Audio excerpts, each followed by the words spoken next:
성탄절 하나님의 메시지를 듣겠습니다. 아기 예수 오심의 기쁨과 감격이 우리의 심령독에 다시 살아날 수 있도록 도와주시옵소서. 예수님의 이름으로 기도합나이다. 아멘.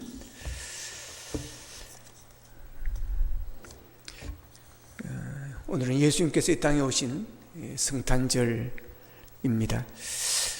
구주 예수님의 탄생으로 그 기쁨과 감격 또 그 은혜가 또 여러분과 여러분의 가정에 함께하기를 주님의 이름으로 축복합니다. 예수님은 왕으로 이 세상에 오셨습니다. 평화의 왕으로 오셨습니다. 여러 가지 갈등과 아픔이 있는 분들에게는 그분은 기쁨의 왕이 되십니다. 근심과 걱정과 염려가 있는 모든 분들에게 오늘 기쁨의 왕으로, 평화의 왕으로 우리 가운데 임하시는 주님의 은혜가 충만하기를 원합니다. 성탄절의 메시지는 예수님께서 우리를 구원하시기 위해 이 땅에 오셨다라는 것입니다. 모든 인류의 죄를 대속하시기 위하여 이 땅에 오셨고, 이 땅에 오셔서 우리의 죄를 대속하여 십자가에 피 흘려 죽으심으로 누구든지 그 예수 그리스도를 믿게만 하면 죄의 사함을 받고 구원을 받아 지옥에 갈 인생이 천국으로 가는 그런 하나님의 자녀의 권세를 누릴 수 있도록 해 주신 것입니다. 그 예수님이 이 땅에 오신 날입니다. 우리 인간들에게 가장 큰 짐은 죄의 짐입니다. 우리에게 가장 큰 문제는 죄의 문제입니다. 이 죄가 우리에게 불행을 가져왔고, 이 죄가 우리에게 저주를 가져왔고, 이 죄가 심판을 가져오고 결국 죽음에 이르게 하는, 죽음에 이르는 끝이 아니라 죽음 이후에 더 영원한 불행한 세계가 짊어질 수밖에 없는 그런 우리 인생이 되어진 것, 이 모든 게 다 죄 때문인 것입니다. 그러기에 이 죄는 우리 스스로가 해결할 수가 없습니다. 왜냐하면 성경 말합니다. 모든 사람은 의인은 없나니 하나도 없다고 말씀하셨기에 그 누구도 이 죄에서 자유로울 사람은 아무도 없기 때문인 것입니다. 오직 예수 그리스도, 죄 없으신 예수 그리스도, 하나님의 아들이신 예수 그리스도, 그분만이 우리의 죄를 담당하실 수가 있었기 때문입니다. 그 예수님이 오셨기 때문에 온 인류의 만 백성에게 큰 기쁨의 소식이라고 천사는 그렇게 전해 주었던 것입니다. 그러기에 예수님의 오심이 기쁜 날이요, 축복의 날이요, 행복한 날이 되어지는 것입니다. 지금으로부터 2000년 전에 로마가 전 세계를 지배하고 있었습니다. 유대 나라도 로마의 지배 아래에 있었습니다. 로마 총독이 유다를 다스리고 있었습니다. 유다 나라에는 헤롯이라는 왕이 있었지만 이름만 왕이지 아무 힘이 없는 허수아비에 불과한 그런 왕이었습니다. 로마 정부는 백성들에게 세금으로 재산을 탈취해 갔습니다. 그러면서 억압하고 많은 고통을 주었던 것입니다. 이스라엘 백성들은 이런 고통이 심하면 심할수록 그들에게 기대는 한 가지였습니다. 메시아가 오기를 기다리는 것입니다. 메시아의 오심, 메시아의 도래를 그들은 기대하였습니다. 그분이 오셔야 자기들이 해방할 수가 있고, 그분이 오셔야 이 문제를 해결할 수 있다고 그들은 믿었기 때문입니다. 그냥 단순히 믿은 것이 아닙니다.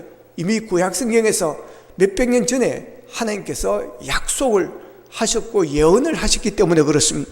미가서 5장 2절에 보면 베들레헴 에브라다야, 너는 유다 족속 중에 작을지라도 이스라엘을 다스릴 자가 내게로 나올 것이라고 말씀을 하셨습니다.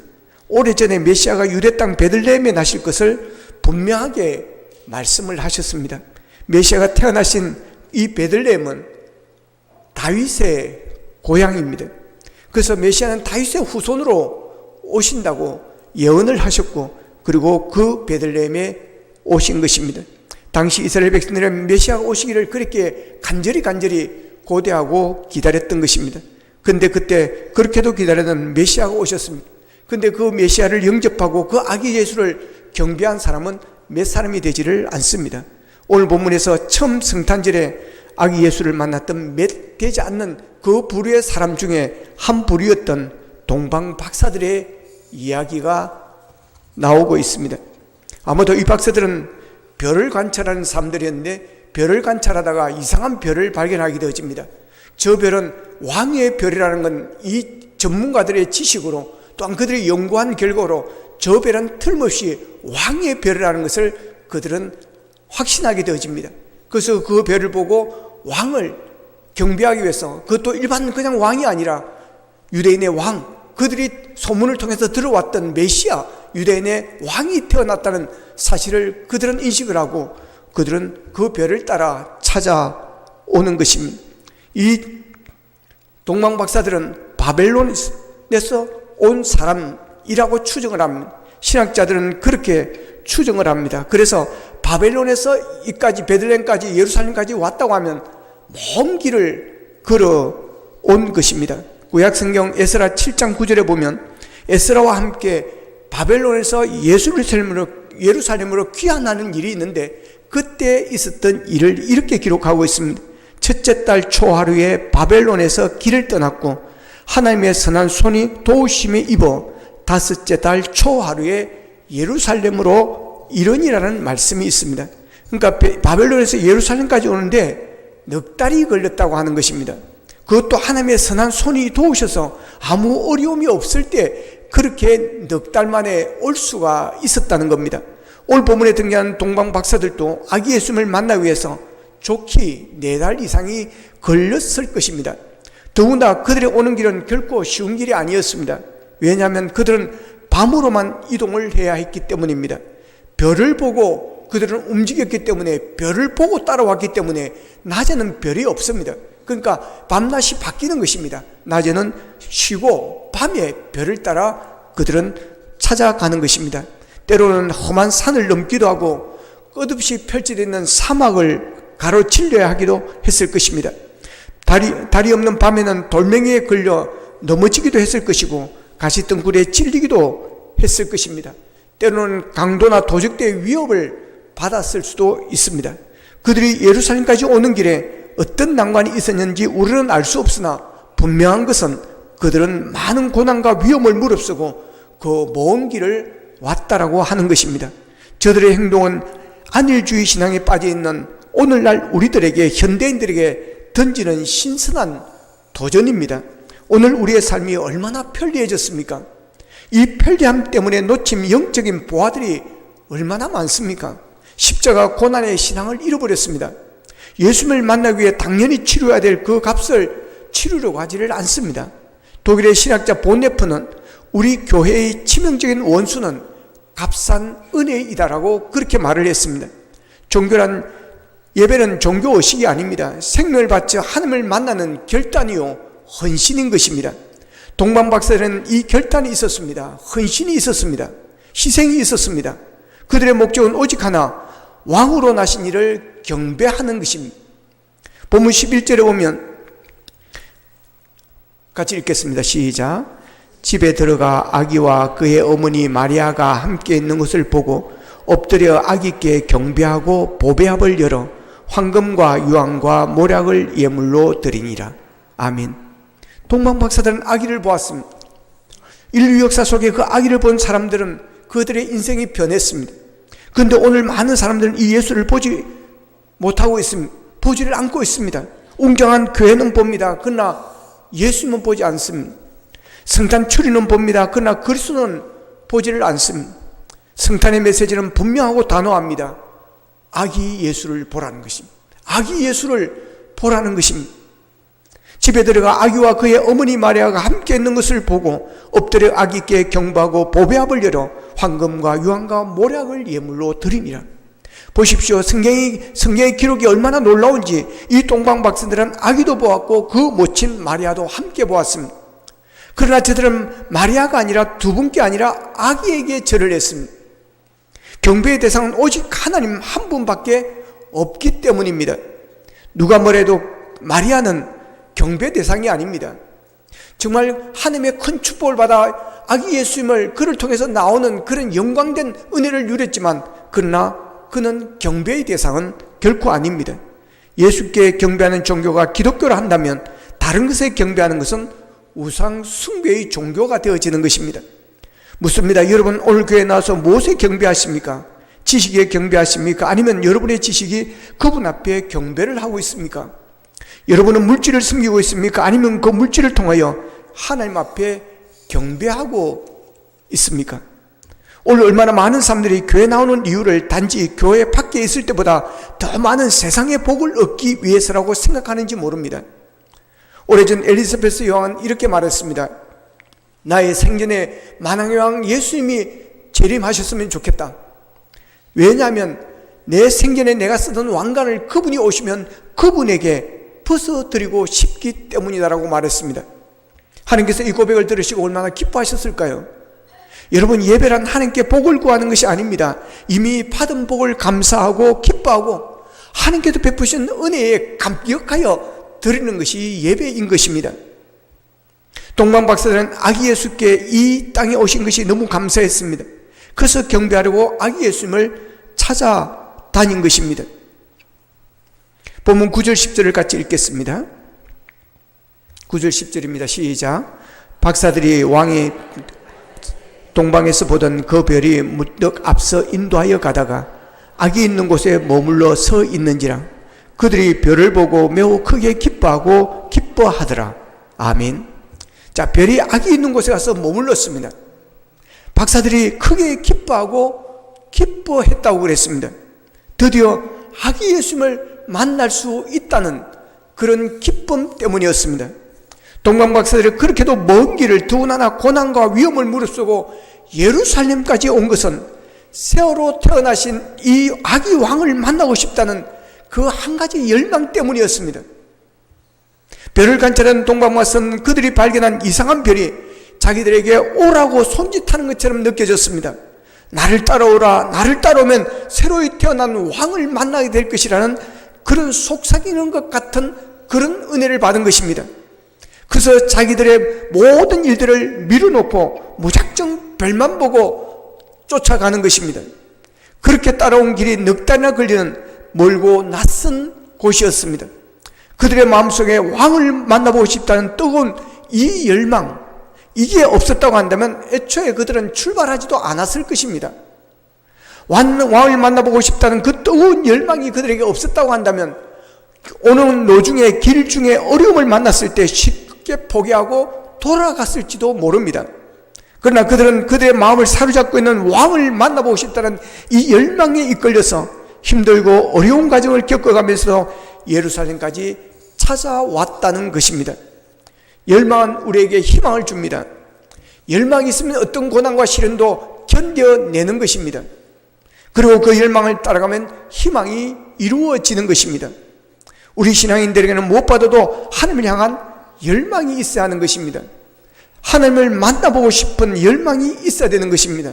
우리에게 열망이 없으면 하나님, 왕이신 하나님을 우리는 만날 수가 없습니다. 잠언서 8장 17절에 보면 나의 사랑하는 자들이 나의 사랑을 입으며 나를 간절히 찾는 자가 나를 만날 것이라고 그랬습니다. 시편 42편 1절 2절에서는 하나님이여 사슴이 시냇물을 찾기에 갈급함 같이 내 영혼이 주를 찾기에 갈급하나이다. 내 영혼이 하나님 곧 살아계시는 하나님을 갈망하나니 내가 어느 때까지 나아가서 하나님의 얼굴을 배울까라고 말합니다. 여러분은 예수님을 만나기를 얼마나 갈망해 보셨습니까? 목마른 사슴이 시냇물을 찾듯이 갈급한 심령으로 주님을 찾아보셨습니까? 하나님은 만나기를 갈망하는 사람을 만나 주신다고 그랬습니다. 예수님을 만나고 싶다는 강한 열망을 가진 사람에게 예수님은 만나 주신다는 것입니다. 우리가 예수님을 만나지 못하는 것입니까? 하나님을 왜 만나지 못하는 것입니까? 우리의 그만한 열정과 갈망이 없기 때문인 것입니다. 오직 한 분 예수를 갈망하고 오직 한 분 예수님을 만나는 것으로 만족하였던 이 동방박사들의 모습이야말로 우리의 믿음의 본질을 보여주는 것입니다. 순수한 신앙은 예수님을 만나는 것 자체를 기뻐합니다. 예수님 한 분 때문에 행복하고 예수님 한 분이면 족하다는 고백이 참된 신앙인 것입니다. 중세의 위대한 신학자 중에 토마스 아퀴나스라는 분이 있습니다. 이분은 신학대전이라는 책을 여러 권을 썼습니다. 이분이 하루는 꿈을 꿨는데 꿈에 하나님이 배웠습니다. 하나님께서 이 신학자에게 말합니다. 토마스야, 너는 나를 정말 잘 표현하였구나. 정말 나에 대해서 잘 썼구나. 내가 네게 상을 주고 싶은데 네가 무엇을 원하느냐? 네가 바라는 소원이 무엇이냐라고 묻습니다. 꿈을 깬 토마스 아퀴나는 그 자리에서 일어나 무릎 꿇고 이렇게 기도합니다. 오 나의 주, 나의 하나님, 이 종은 아무것도 원치를 않습니다. 아무런 보상이 없어도 하나님 한 분만으로 저는 만족합니다 라고 기도하였다는 것입니다. 참된 신앙은 오직 주님을 만나기를 사모하며 그 주님을 경배하는 것입니다. 그 주님 한 분이면 족한 신앙이 참 신앙인 것입니다. 묻습니다. 오늘 성탄절에 나에게 상이 없어도 아기 예수 한 분만으로 만족할 수 있으신가요? 무화과 나무 잎이 마르고 포도 열매가 없으며 감람나무에 소출이 없고 논밭에 식물이 없고 우리의 양이 없고 외양간에 소가 없어도 여호와 한 분만으로 나는 즐거워합니다라는 이 고백이 여러분의 고백이 되어졌으면 좋겠습니다. 구원의 하나님 한 분으로 인하여, 구원의 하나님께서 보내신 예수 그리스도로 인하여 여러분 정말 기뻐할 수 있는가 하는 것입니다. 우리의 고백은 오직 하나, 하나님 한 분이면 족합니다. 예수님 한 분이면 족합니다. 이 고백이 되어지기를 원합니다. 이런 사람을 두고 우리는 신앙인, 하나님의 자녀, 그리스도인이라고 부르는 것입니다. 그가 성탄절의 주인공일 것입니다. 한편 아기 예수님께 찾아와 경배한 동방박사들에게 우리가 본받아야 할 것은 이 동방박사들의 겸손한 모습입니다. 그들은 아기 예수께 엎드려 경배하였다고 그랬습니다. 여러분, 이들은 박사들입니다. 엘리트들입니다. 지혜자들입니다. 여러분, 박사들 자존심 되게 강합니다. 우리 교회도 교수님이 계시지만 여러분, 박사들 얼마나 고집센지 모릅니다. 자기들 그만 유일한 정답이라고 생각하고 자기의 지식만이 옳은 것이라고 생각하는 그런 융통성이 별로 없습니다. 근데 이 박사들이 여러분 먼 길을 찾아왔습니다. 와보니 마구간에 구유에 누워있습니다. 야, 이거 뭐 잘못된 거 아니야? 야, 이거 이상하지 않아? 라고 할 수도 있지만 이들은 그러지 않았습니다. 왜냐하면 별을 믿었기 때문에 그렇습니다. 그 별을 그들은 확신했기 때문에 그렇습니다. 그래서 그들은 거기에서 엎드리는 것입니다. 엎드려 경배를 하였다라고 하는 것입니다. 놀라운 일입니다.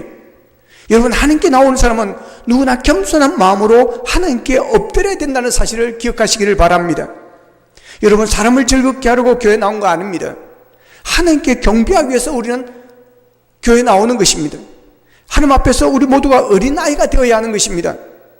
그래서 교회 나오는 사람들은 자기의 지위나 명예나 모든 것을 내려놓아야 하는 것입니다. 교회 와서 자기가 사장이라고 교회 와서 사장 행세하려고 하면 안 되는 것입니다. 자기가 장관이라고 교회 와서 장관 행세하려고 하면 안 되는 것입니다. 자기가 국회의원이라고 여러분 교회 와서 국회의원 행세하고 어깨 힘주려고 하면 안 되는 것입니다. 교회 오면 다 내려놓아야 됩니다.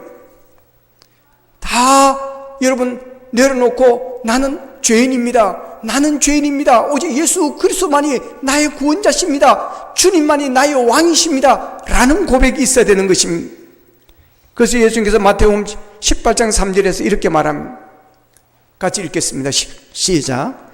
이르시되 진실로 너희에게 이르노니 너희가 돌이켜 어린아이들과 같이 되지 아니하면 결단코 천국에 들어가지 못하리라.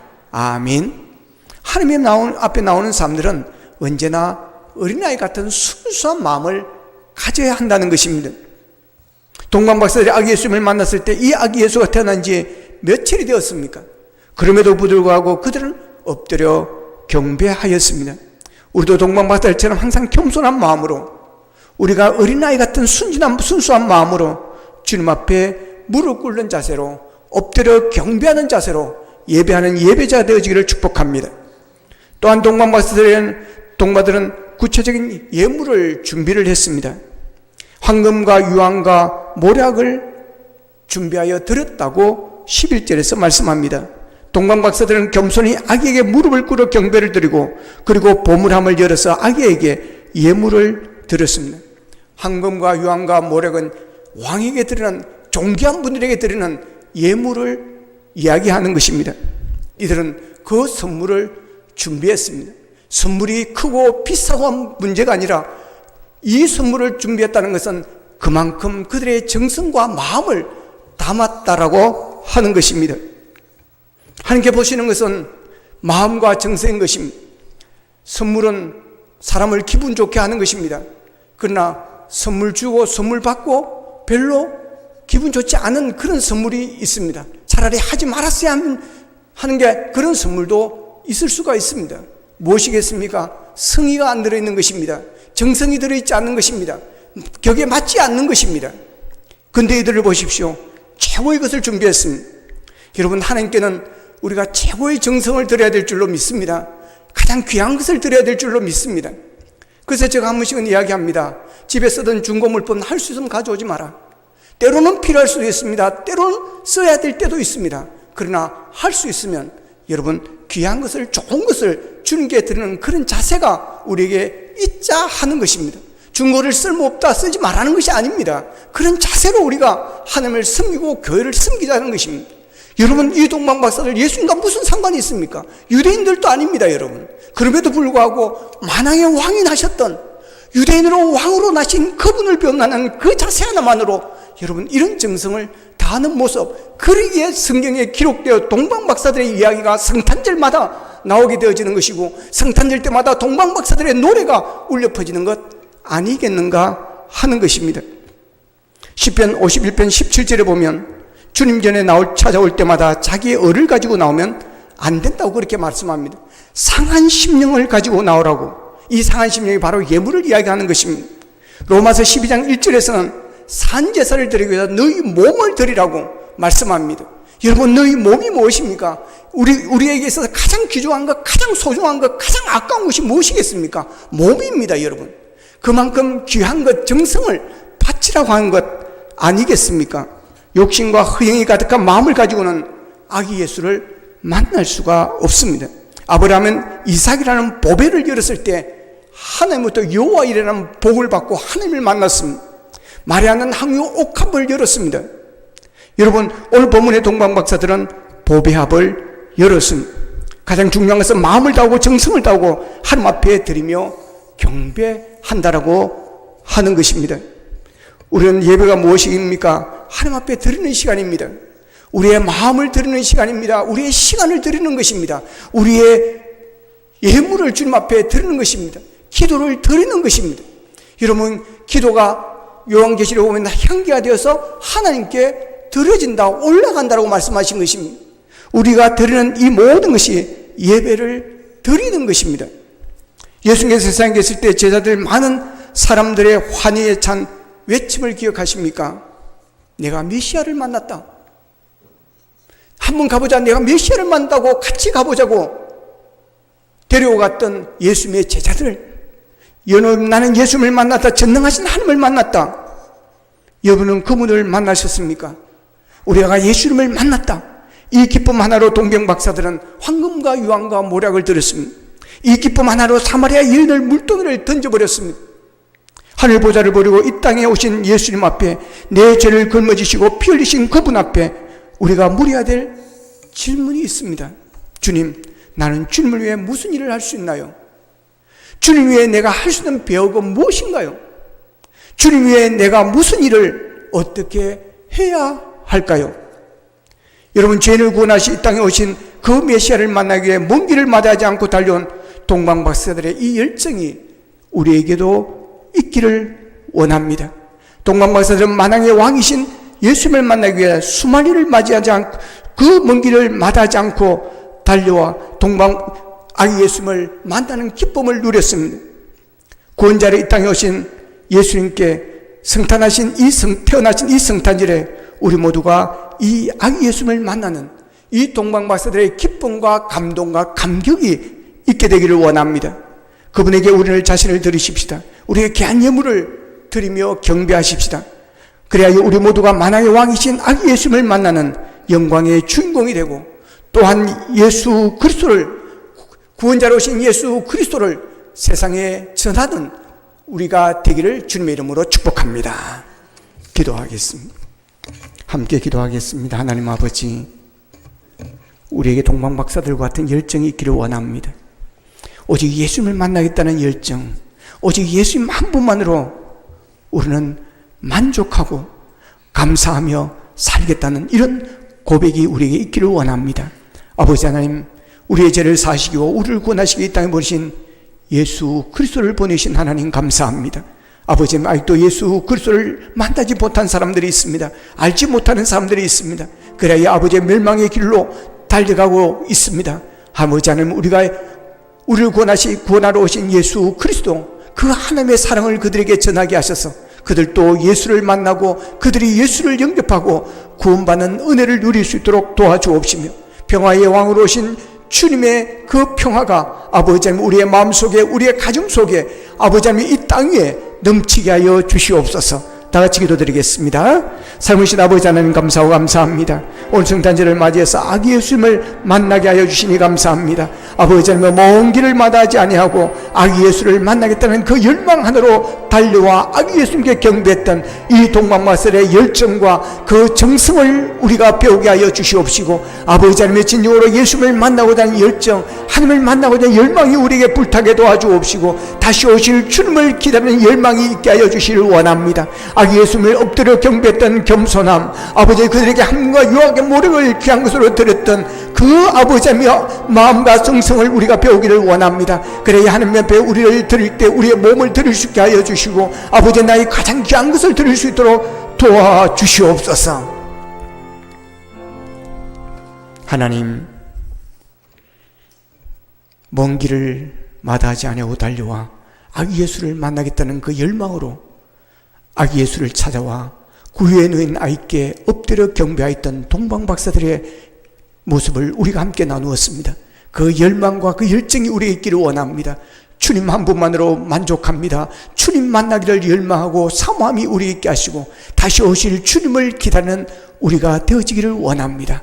예수님께 엎드려 경배했던 그 겸손함을 배우게 하여 주시고, 한국과 유황과 모략을 드려 하나님 앞에 드렸던, 아기 예수께 드렸던 아버지며 그 믿음을 우리가 본받게 하셔서 우리의 가장 귀한 것을 주님께 드릴 수 있는 믿음의 사람들이 되게 하여 주옵시며, 아직도 예수를 만나지 못한 사람들, 예수를 모르는 사람들에게 아기 예수 오심을 우리가 전하게 하여 주시고, 구원자 되신 예수님을 영접하는 일이 있게 도와 주시옵소서. 예수님의 이름으로 기도합니다. 아멘.